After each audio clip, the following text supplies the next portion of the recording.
Across Pennsylvania, entire towns have been abandoned. Their population's gone. Their economies collapsed. But some of them aren't empty anymore. Most people see ghost towns as relics of the past.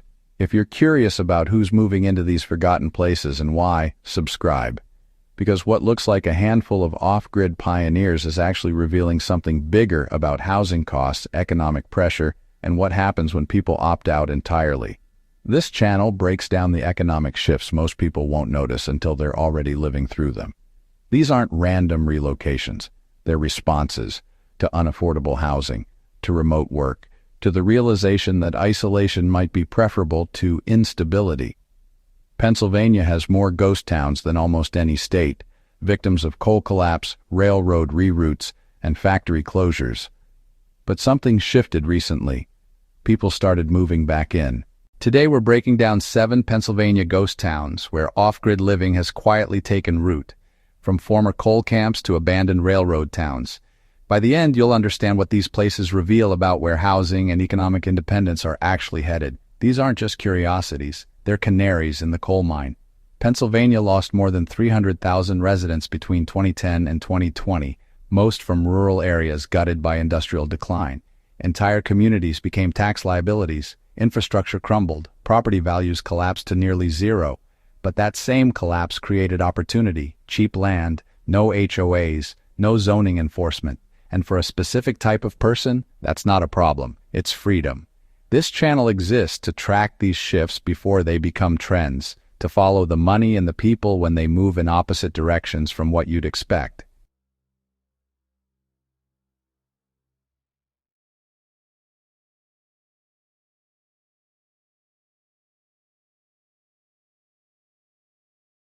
Number 7. Wehrum. A coal patch town that died in 1929 now serves as home to off-gridders living among the ruins. Deep in Indiana County, Wehrum once housed 500 coal miners and their families. The mine closed during the Depression. Everyone left within months. The forest reclaimed it completely. Now, a handful of people live in rebuilt cabins and trailers tucked between the old foundations, barely visible from any road. The population sits at 0 officially, but somewhere between 5 and 10 people actually live there year-round. Land parcels sell for $500 to $3,000 when they come available, which isn't often because most people who buy never leave. There are no utilities, no services, no municipal anything. The nearest grocery store is 12 miles away down roads that don't always get plowed. The people who live here make money through remote work, salvage operations, and seasonal labor. You won't find Wehrum on Google Maps with any accuracy. You'll find it by word of mouth or by accident, usually while lost. That's intentional. The residents prefer it that way. Wehrum represents the extreme edge of the off-grid movement. People who don't just want to disconnect from the grid, but want to disappear from official record entirely, legally, and completely. Picture this. Your nearest neighbor is a deer, your mail comes to a P.O. box in the next county, and you're completely fine with that arrangement. There's no noise except wind and wildlife. No light pollution, no unexpected visitors. The people here aren't running from the law. They're running from participation in a system they believe has fundamentally broken down. They've looked at rent prices, at job instability, at urban density, and they've made a calculated decision that isolation is preferable. Some of them have college degrees and former corporate careers. They're not desperate, they're deliberate. When you remove the need for proximity to employers, to services, to other people, the equation changes completely. Wehrum stopped being worthless and became priceless for a very specific buyer, the kind who measures wealth in silence and autonomy instead of square footage and amenities. Could you handle being this alone? Number 6. Yellow Dog Village.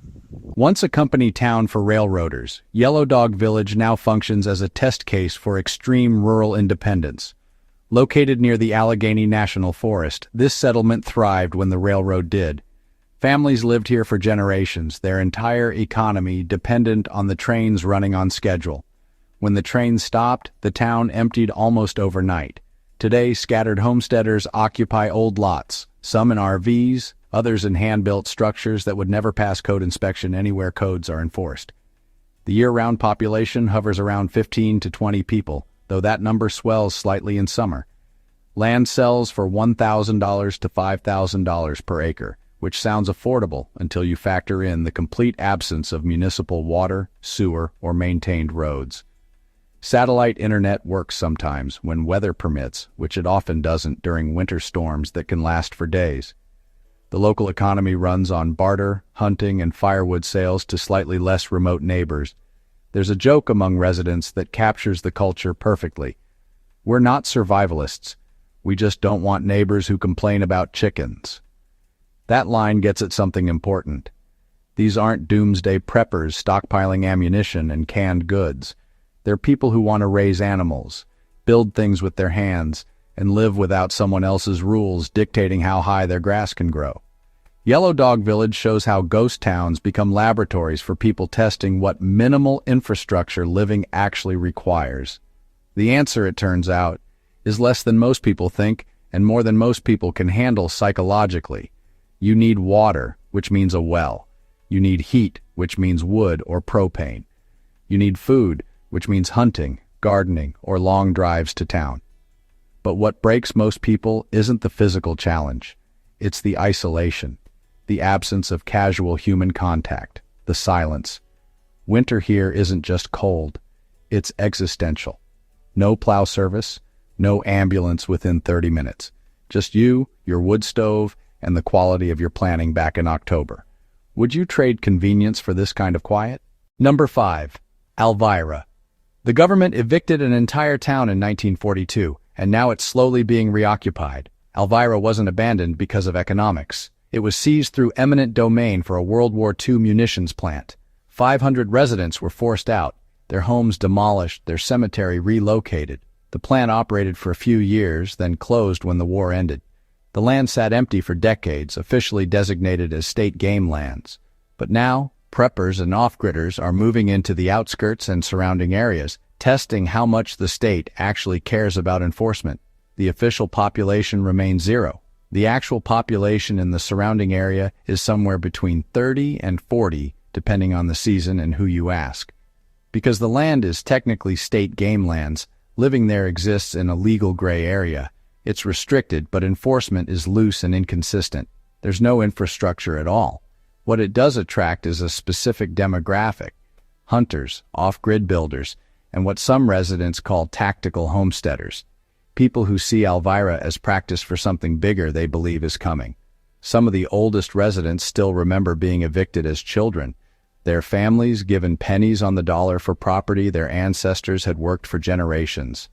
Others don't know the town ever existed. They just saw cheap land near public hunting grounds and moved in. Alvira is a case study in what happens when government control loosens and economic memory fades. The seizure was legal, but remains bitter in local history. The abandonment was policy, but created opportunity.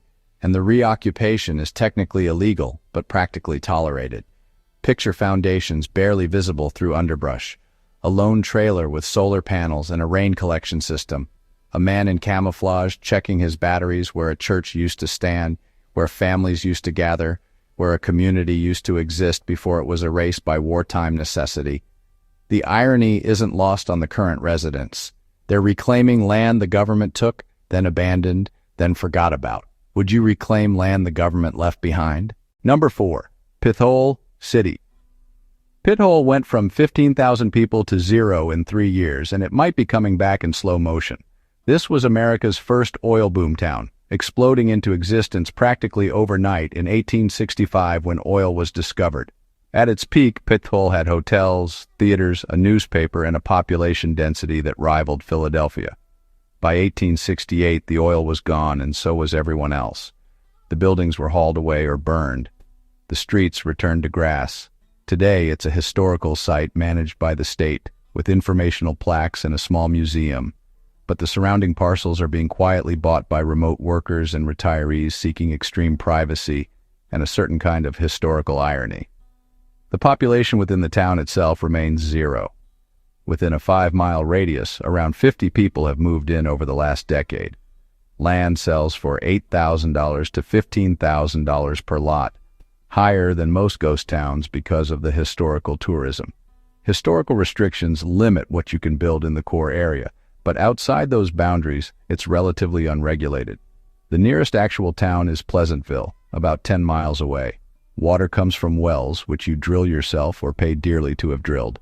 One resident joked in a local forum, "I live near the town that proved you can't trust booms. Feels appropriate for 2026. That perspective is common here. These aren't people chasing opportunity. They're people who watched opportunity cycles from a distance and decided the whole game was rigged. Pithole's story is both warning and template. Boom, bust, and the people who arrive after everyone else gives up, the ones who aren't looking for growth or profit, just stability and space. Picture this valley 160 years ago, packed with oil derricks, mud streets crowded with speculators and workers, fortunes made and lost in a single week. Now picture it today. Just wind, wildflowers, and someone checking their Starlink connection from a cabin where a hotel used to stand. The bones of ambition are still visible if you know where to look. Could you build a life where 15,000 people once failed? You've made it this far because you're actually curious about the patterns behind the headlines. If this is connecting dots you didn't know existed, hit subscribe and like. Not because I need you to, but because this kind of content only exists if people who value it signal that you're early to these stories. Stay early. Number 3, Rausch Gap. An Appalachian trail ghost town where hikers pass through and some decide to stay nearby. Rausch Gap was a coal mining village abandoned in the 1850s, one of Pennsylvania's oldest ghost towns. The Appalachian Trail now runs directly through it. Thousands of through hikers pass through every year, stopping to photograph crumbling foundations and read historical markers. They post pictures online, caption them with something poetic about impermanence, then keep walking. But locals know something hikers don't. People are living just off trail in hand-built cabins, close enough to hear boots on the trail, but far enough to avoid casual discovery.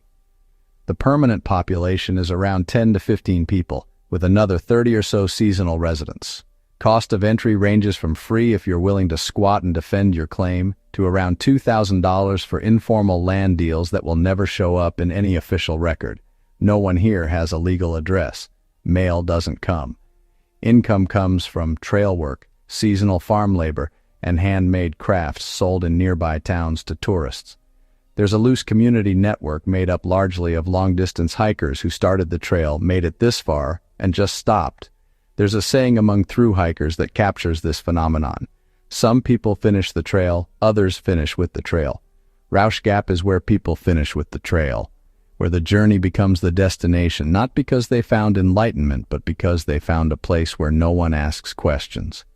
This location shows how ghost towns become intentional communities, not through planning or organization, but through gradual accumulation of people seeking the same thing, to be left alone. You're hiking the Appalachian Trail on a cool morning.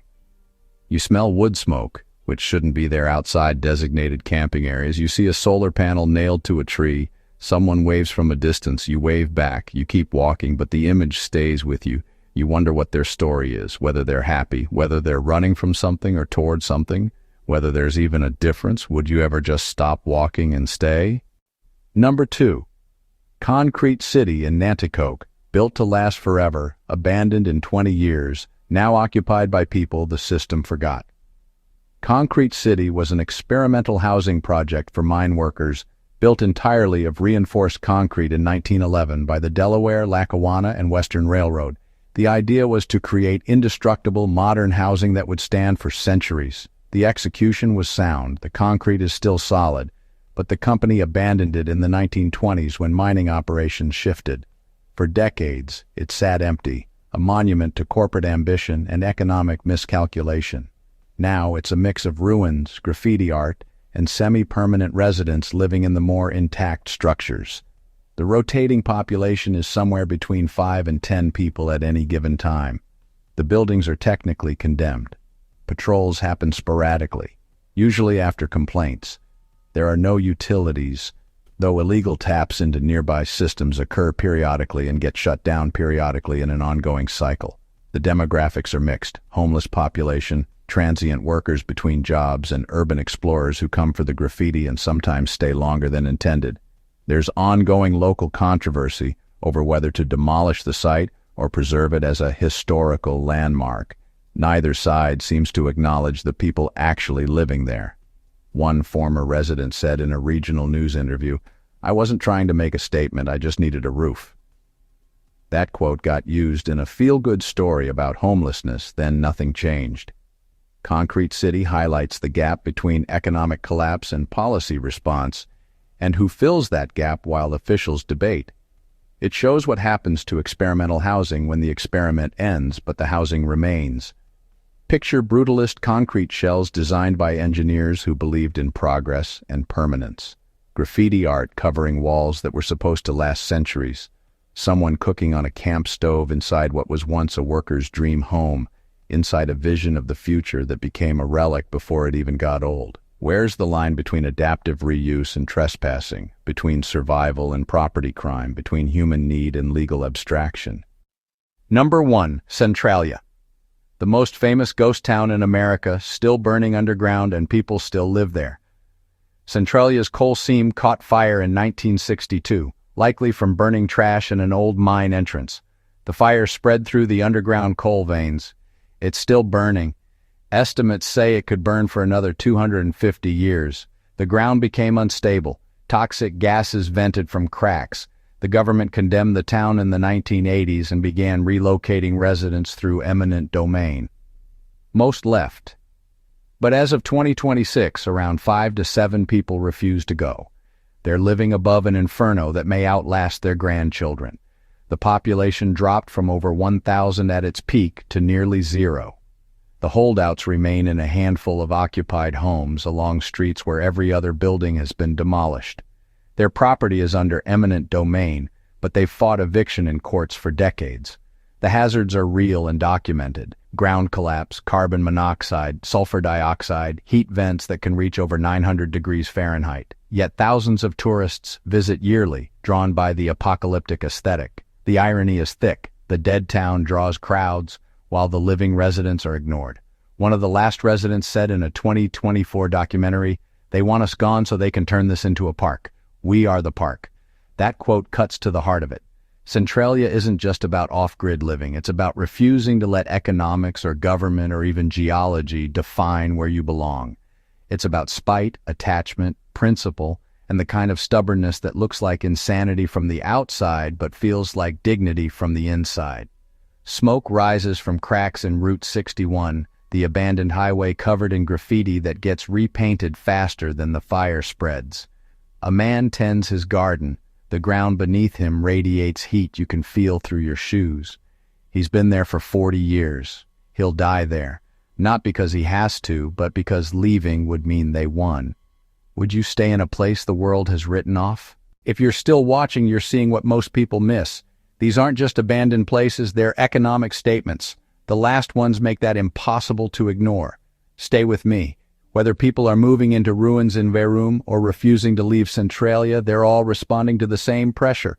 Economic systems that no longer guarantee stability, housing markets that no longer make sense, and the realization that isolation might be more sustainable than participation. Pennsylvania's ghost towns aren't coming back the way they were, but they are coming back, filled with people the original residents would never recognize, living lives the system never planned for. If this helped you see the bigger picture, subscribe. Every week, we break down the economic shifts most people won't notice until they're already living through them. The places being abandoned, the places being reclaimed, the policies that push people out, and the gaps that pull people in. You're watching this before it becomes a trend piece in 5 years. Stay ahead, subscribe now, and I'll see you in the next one.